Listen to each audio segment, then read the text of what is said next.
Buying a gun for someone who is not allowed to? That's a crime. It could cost you up to 15 years in jail and a $250,000 fine.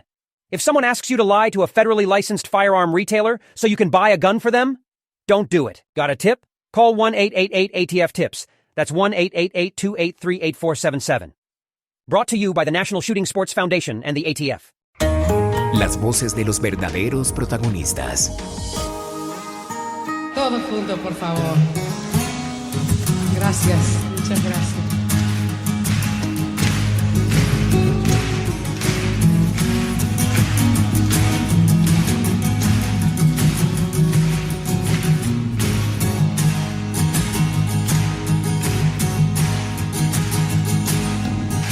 Solo le pido a Dios que el dolor no me sea indiferente. Como ha pasado en los últimos días, hoy tenemos a otro de los precandidatos presidenciales, a quien le vamos a hacer aquí el famoso cuestionario Proust, esa serie de preguntas célebres desde el siglo XIX, que ha sido respondida por Oscar Wilde, por Sofía Loren, en tantas revistas, en tantos periódicos en estos últimos tiempos. Y nuestro invitado de hoy es el precandidato presidencial, exalcalde de Medellín y exgobernador de Antioquia, Sergio Fajardo. Doctor Fajardo, gracias por estar en Voces RCN. Buenas noches, Juan Carlos. Un gusto estar acá compartiendo con ustedes y listo para que hagamos el test.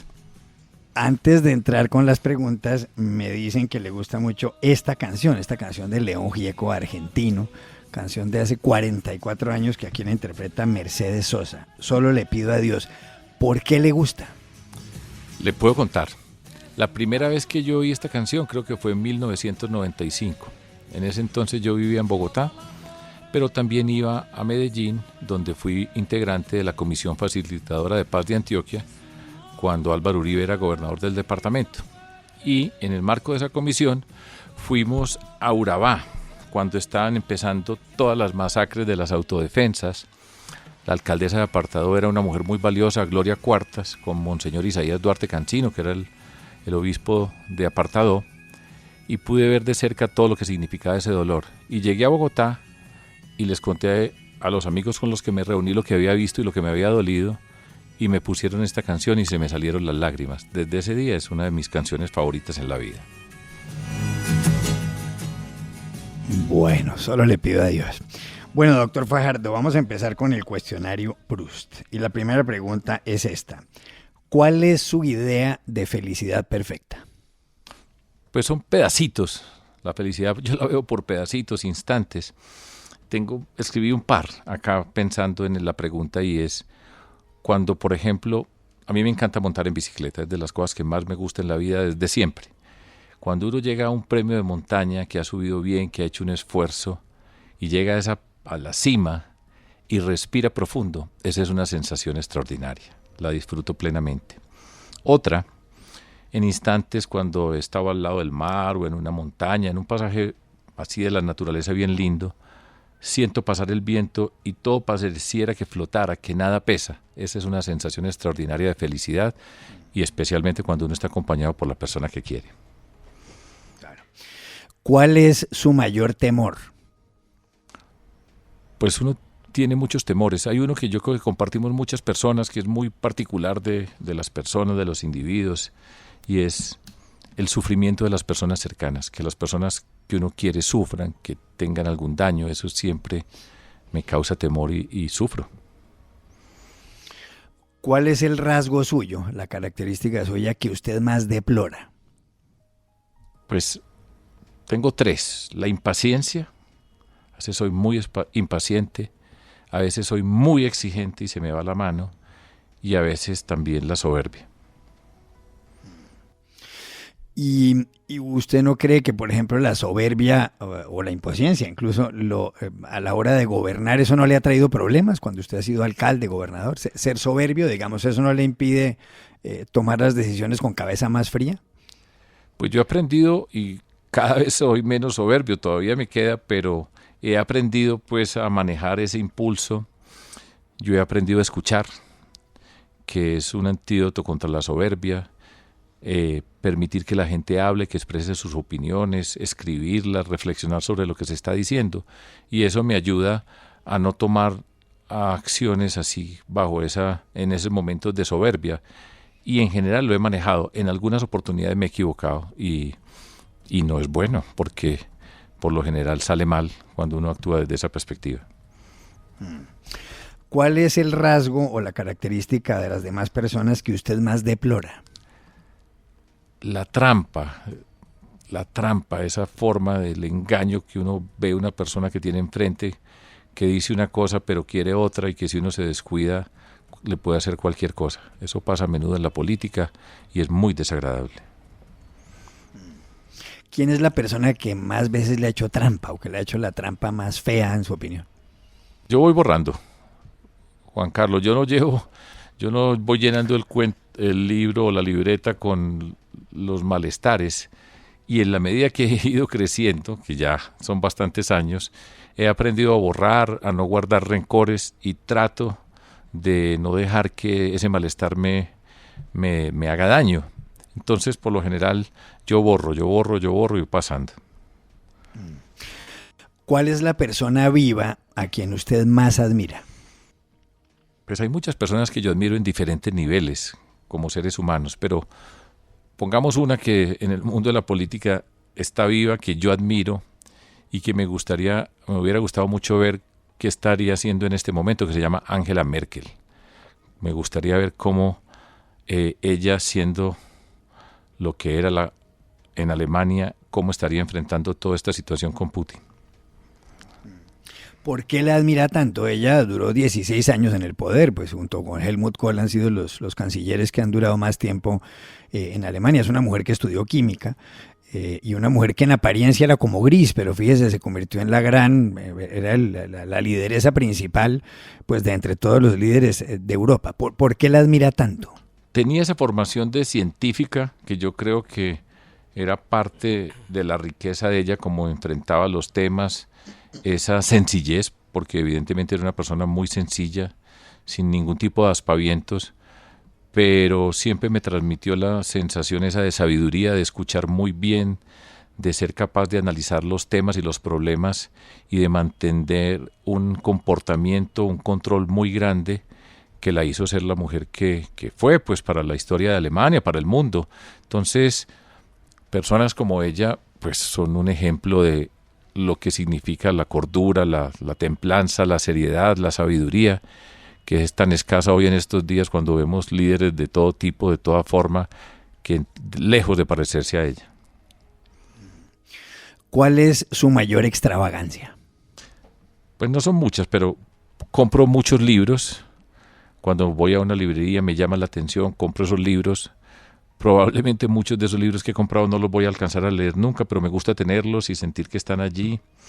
Me gusta comprar libretas o cuadernos con hojas especiales blancas sin ningún tipo de raya, y me gusta dibujar, tener los esferos que me da placer rayar sobre esas hojas blancas. ¿Usted conserva esa libreta llamada Agenda Colombia? Una libreta que hace muchos años, cuando usted y yo nos conocimos, usted llevaba y cuando empezó a recorrer el país. Sí, yo tengo un montón de cuadernos, de libretas, todos están guardados. No sé si algún día tenga tiempo para ir, revisar, organizar juiciosamente. Aquí tengo mi libreta, yo tomo nota en todas las reuniones, me sirve para escuchar, creo que es algo que he aprendido, que se aprende y que se puede, y que es muy necesario para tener una buena condición de liderazgo. Entonces tengo montones, me encanta, trato de dibujar un poquitico. Me sirve para pensar, apunto las ideas de cada persona, tomo nota, pongo una palabra o dos palabras para recordar qué fue lo que dijo y para poder responder. ¿Cuáles son los 2 libros que más le han gustado de los que ha leído en el último año, por ejemplo? Leí el libro de Pilar Quintana, Los Abismos.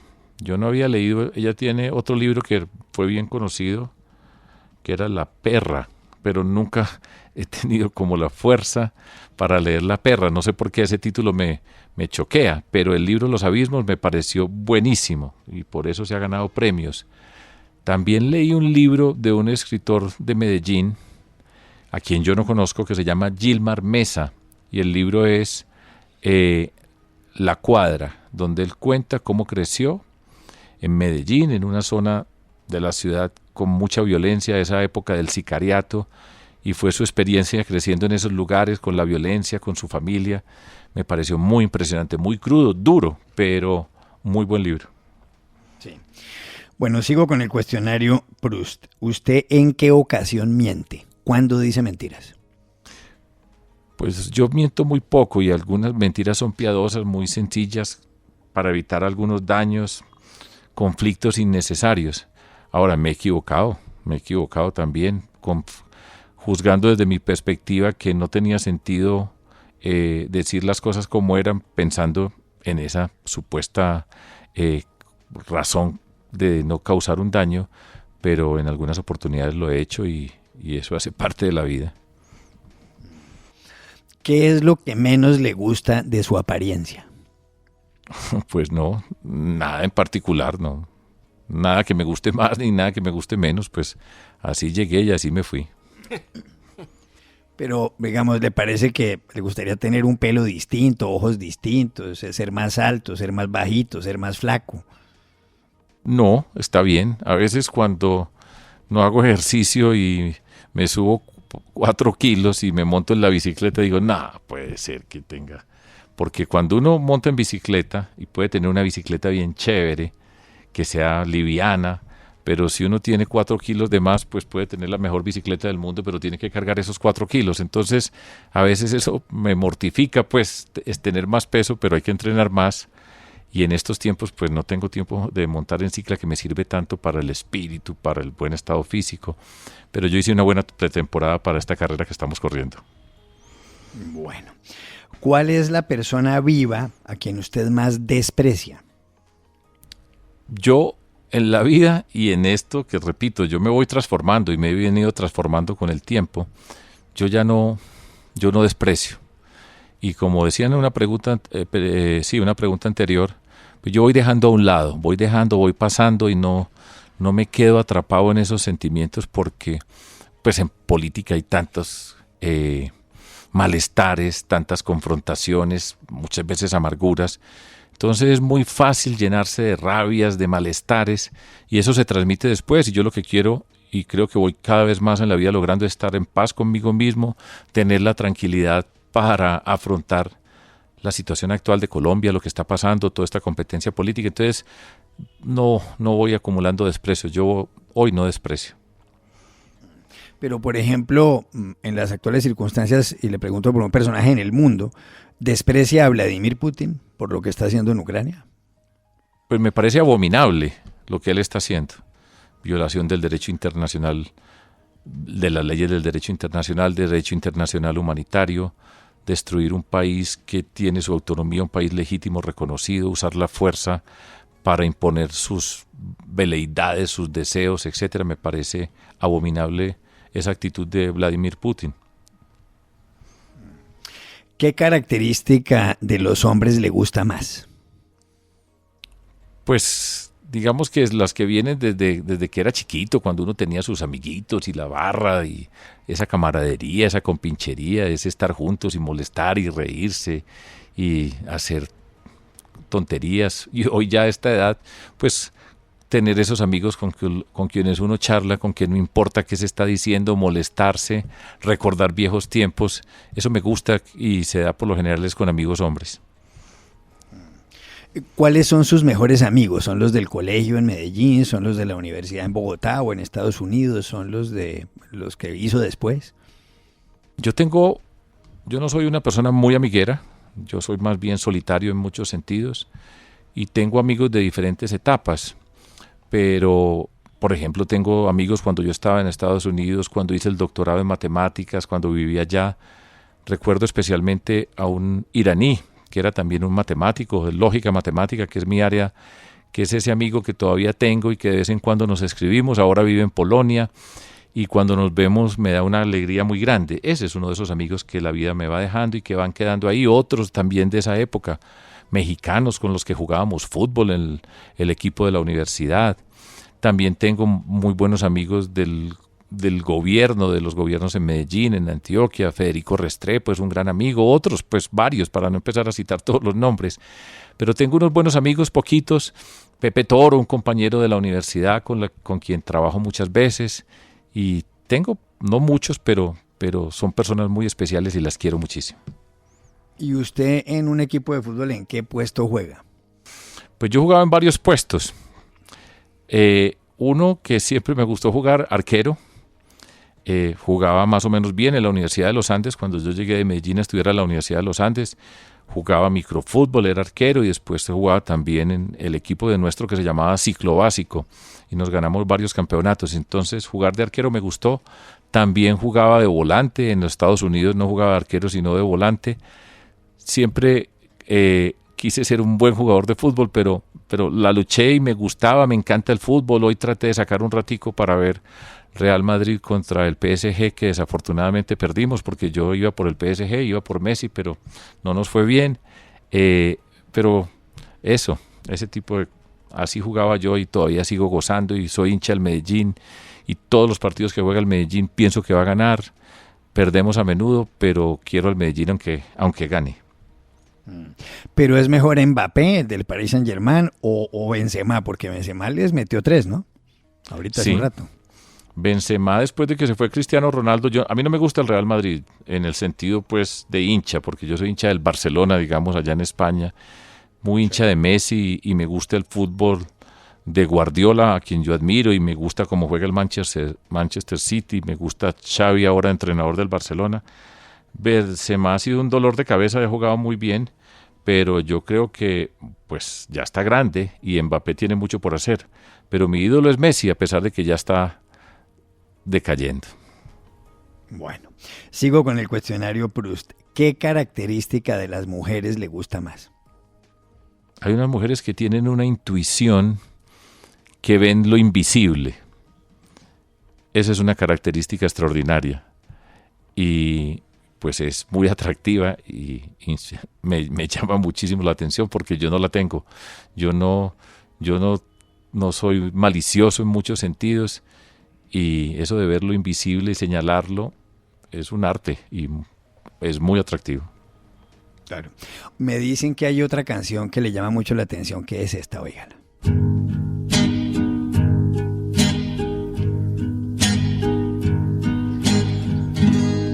Es un buen tipo, mi viejo,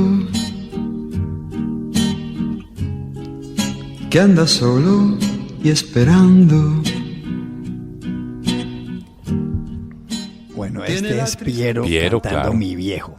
Sí. Esto, a ver, cuéntame. Me gusta mucho, y siempre pienso en mi papá, que para mí fue una persona extraordinaria, un ser humano admirable.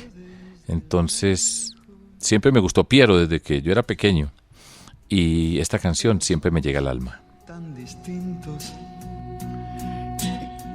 ¿Cuál fue el mejor consejo que le dio su papá?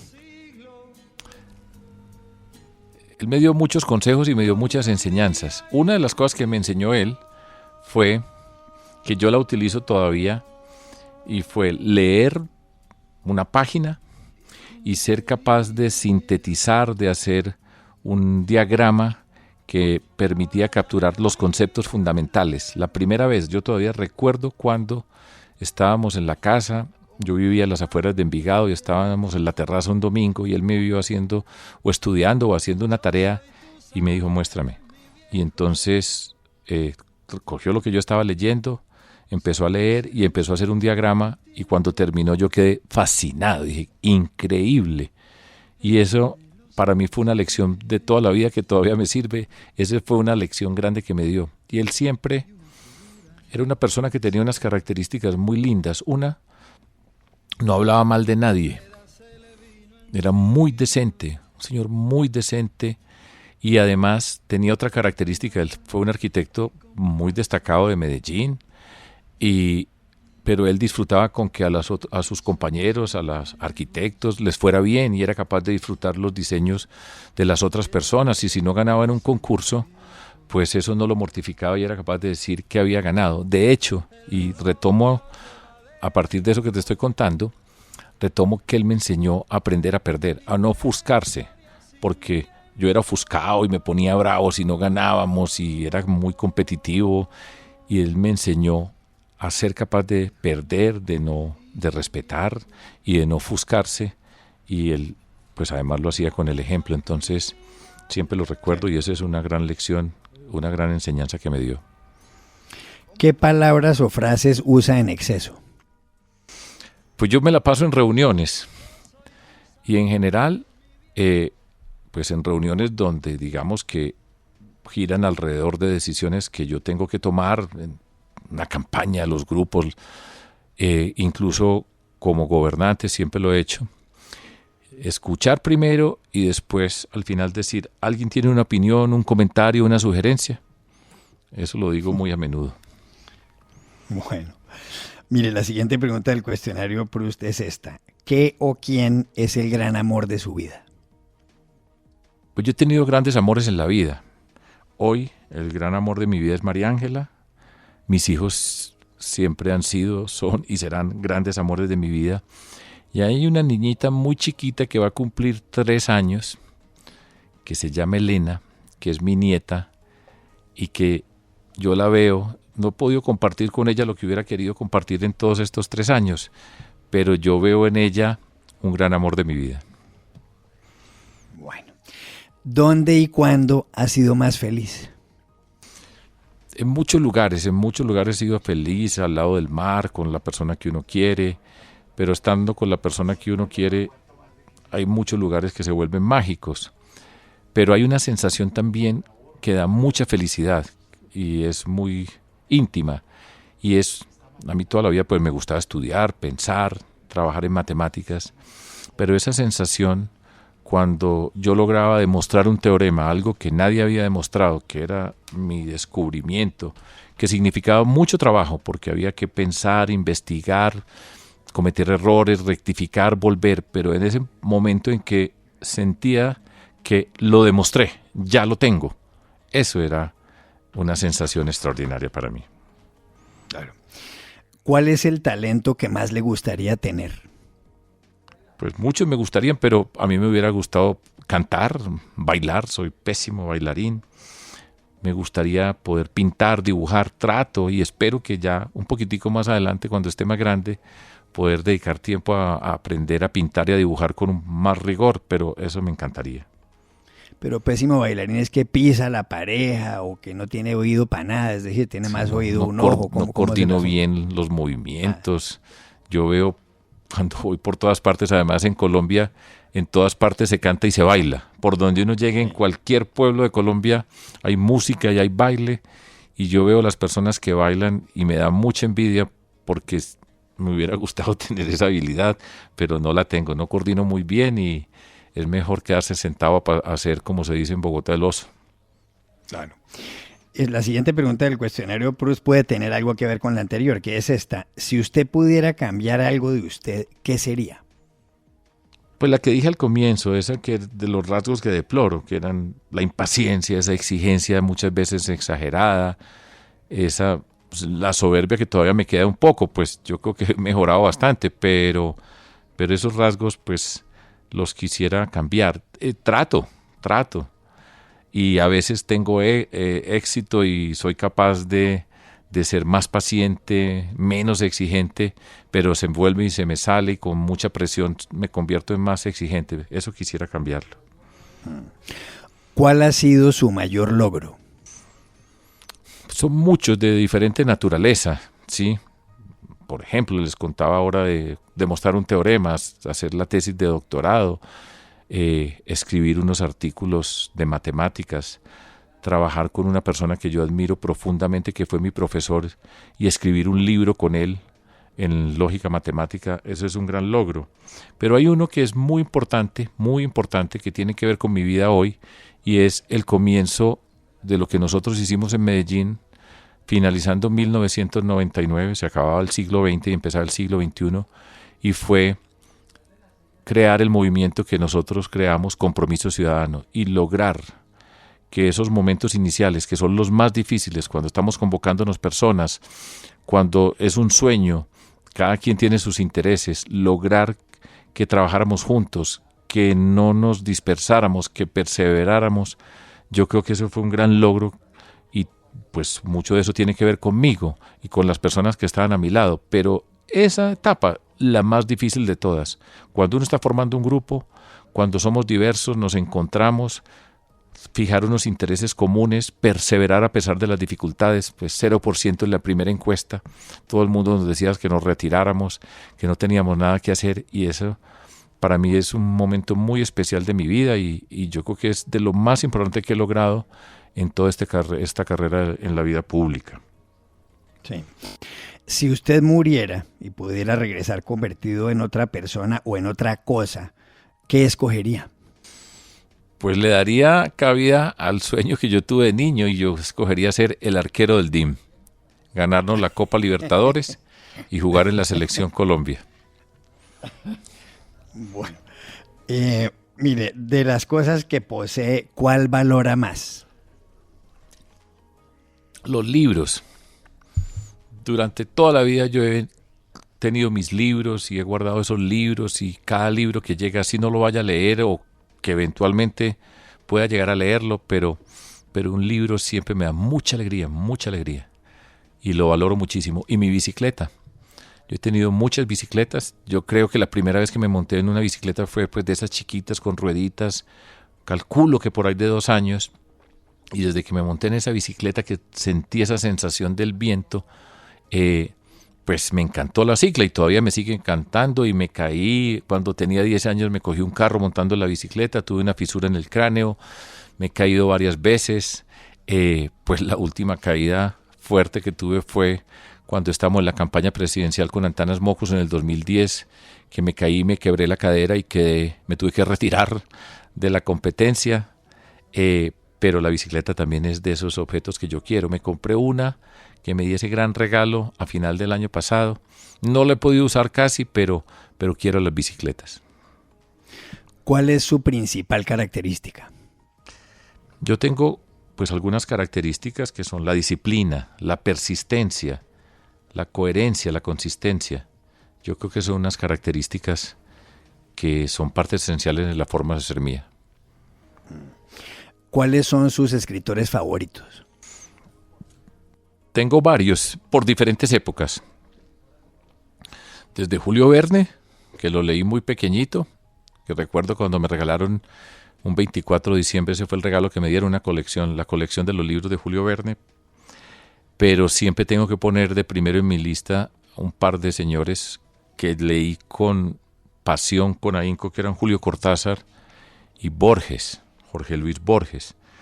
También pues García Márquez, a quien empecé a entender más tarde, porque yo era más del Río de la Plata en el sentido de esa literatura, de los cuentos. También está Horacio Quiroga. Y hay libros que me han encantado, como el libro El olvido que seremos de Héctor Abad Faciolince, quien es mi amigo. Ese libro me pareció encantador. Y uno de un sociólogo norteamericano que se llama Richard Sennett. El libro se llama El respeto en tiempos de desigualdades. Me encantó. También tengo, desde siempre yo tuve una gran atracción por los filósofos griegos, y dentro de esos filósofos griegos, Aristóteles, que es, digamos que el padre de lo que fue la lógica. Y mi profesor de matemáticas, el que me inspiró a mí, que cuando yo estudiaba en Bogotá, estaba haciendo la maestría, yo leía lo que él escribía y me parecía, pero conmovedor, de una belleza absoluta. Era el profesor Jerry Kisler, y me fui a la Universidad de los Estados Unidos, donde él era profesor, y me presenté y le dije, mire, yo vengo de Colombia. Él nunca en su vida había visto a nadie de Colombia en esos tiempos. Estoy hablando de 1979. Es un genio extraordinario, pero muy impresionante, y tuve la oportunidad de tomar clases con él. Me dirigió la tesis de doctorado. Después yo escribí varios artículos con él, y ese señor tiene una inteligencia maravillosa y escribía en matemáticas los textos más lindos que yo he leído, y siempre lo admiré. Y pues ese es uno de los privilegios que tuve en la vida, de trabajar con esa persona tan maravillosa como ser humano, y pude ser su amigo. ¿Con qué figura histórica se identifica más? Pues son varias, pero digamos que en estos tiempos recientes, Nelson Mandela, o sea, a mí Nelson Mandela me produce una gran admiración, pues por la razón de ser una persona que entra a una cárcel porque era un guerrillero en Sudáfrica y sale 27 años después, este ser humano que se transformó en esa cárcel, esa historia de él, de cómo se relacionaba con sus guardas, la forma como fue viviendo, cómo se fue transformando allá y sale de una cárcel con ese espíritu, que él podría haber salido y si tiene un poquitico de rabia podía incendiar a Sudáfrica y salió de esa manera. Este señor me parece a mí extraordinario. Hay un libro de creo que es búlgaro, Todorov, que se llama Insumisos, y en ese libro tiene un capítulo sobre Mandela que me parece lindísimo. Ya.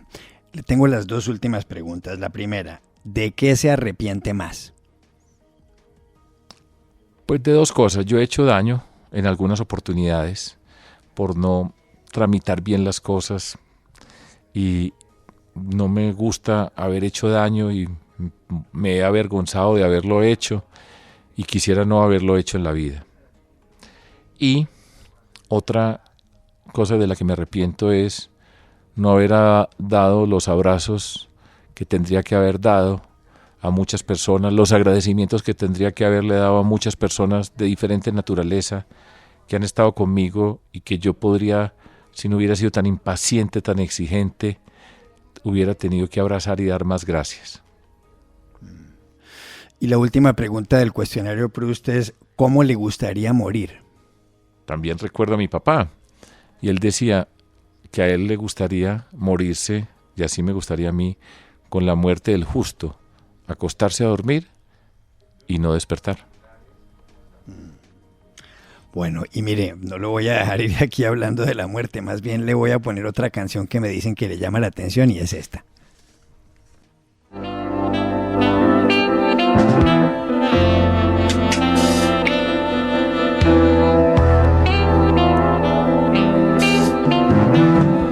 La vida no vale nada si no es para perecer, porque otros puedan tener lo que uno disfruta y ama. La vida no vale nada si yo me quedo sentado, después que he visto y soñado que en todas partes me llaman. La vida no vale nada cuando otros se están matando y yo sigo aquí cantando cual si no pasara. La vida no vale nada de Pablo Milanés. ¿Por qué le impacta esta canción, doctor Fajardo? Vuelvo y la oigo y vuelvo y siento esa misma emoción. No sé, siempre me llamó la atención, me parece que son, pues, lo que alcanzamos a escuchar es bien diciente, que uno pueda tener, que otros puedan tener lo que uno disfruta y ama. Y le cuento una anécdota. En mi tesis de doctorado, cuando yo estudié en los Estados Unidos, que terminé mi doctorado en matemáticas, que fue un gran logro de graduarme de científico y haber demostrado mis resultados originales, que es una de las condiciones para tener un doctorado. En la tesis yo dije, yo quiero poner esta canción, la letra de esta canción, en español en mi tesis. Pero pues allá mira el comité y dice, usted no puede poner, aquí hay unas reglas, o sea, el formato es este y tiene que seguir estos pasos y eso no está permitido. Y yo hablé con todo el que tenía que hablar y les dije, mire, yo soy latinoamericano, yo quiero que esta página esté en mi tesis de doctorado y que esté en mi idioma, en el español, porque yo también me sentía muy orgulloso de ser un latino que podría estar en la ciencia. Y convencí a todo el mundo hasta que logré que en mi tesis de doctorado pusieran esa página en español con la letra de la canción de Pablo Milanés. No, ahí está, óigala. Si 4 caen por minuto y al final por el abuso se decide la jornada. La vida no vale nada si tengo que posponer otro minuto de ser y morirme en una... Ahí está, es Sergio Fajardo, precandidato presidencial. Doctor Fajardo, gracias por haber estado en Voces RCN.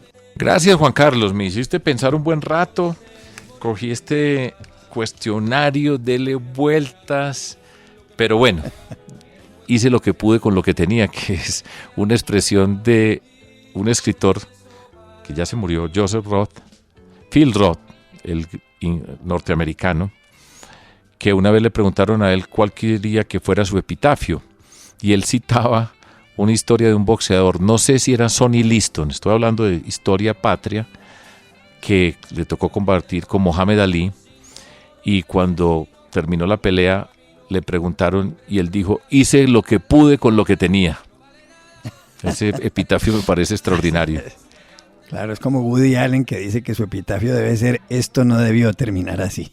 Bueno, Pero señor. Así es la cosa, así es la cosa. Gracias, doctor Fajardo, por haber venido. Gracias, Juan Carlos. Muy buena noche. De ser y morirme en una cama, la vida no vale nada. Si en fin lo que me rodea no puedo cambiar cual fuera lo que tengo y que me ama.